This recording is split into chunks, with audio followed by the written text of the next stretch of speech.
નમસ્કાર મિત્રો, ગુજરાતી ન્યૂઝમાં ફરીવાર તમારું સ્વાગત છે મિત્રો। હાલ આવી ખૂબ જ દુઃખદ ખબર। જી હા મિત્રો, અમદાવાદથી એક કમકમાટી ભરી ખબર મળી રહી છે। ઓઢવ વિસ્તારમાં રવિવારે મોડી રાત્રે અજાણ્યા વાહનની ટક્કરે એક ટુ વ્હીલર ચાલકનું ઘટના સ્થળે જ મોત નીપજ્યું છે, જ્યારે પાછળ બેઠેલા વ્યક્તિને ગંભીર ઇજાઓ પહોંચી છે।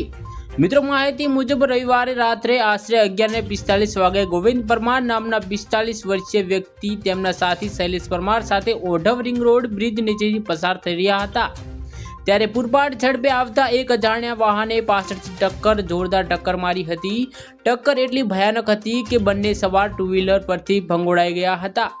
ગોવિંદ પરમારને ગંભીર ઇજાઓ થતાં તેમનું ઘટના સ્થળે જ કમકમાટી ભરી મૃત્યુ થયું હતું, જ્યારે શૈલેષ પરમારને તાત્કાલિક સારવાર માટે નજીકની હોસ્પિટલમાં ખસેડવામાં આવ્યા હતા।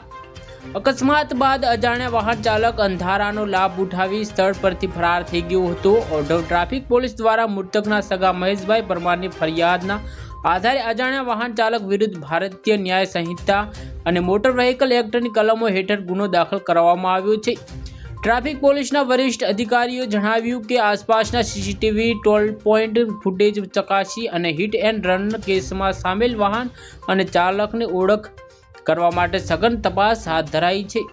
આ ઘટના ફરી એકવાર ચેતવણી આપે છે કે રસ્તા પરની બેદરકારી કોઈના જીવનની આખરી મિનિટ બની શકે છે। ગતિ પર નિયંત્રણ રાખો, કારણ કે જિંદગી અમૂલ્ય છે। જો મિત્રો તમે અમારી ચેનલ પર નવા હોય તો વિડીયો લાઈક કરી, શેર કરીને ચેનલને સબસ્ક્રાઇબ કરી દેજો। ધન્યવાદ।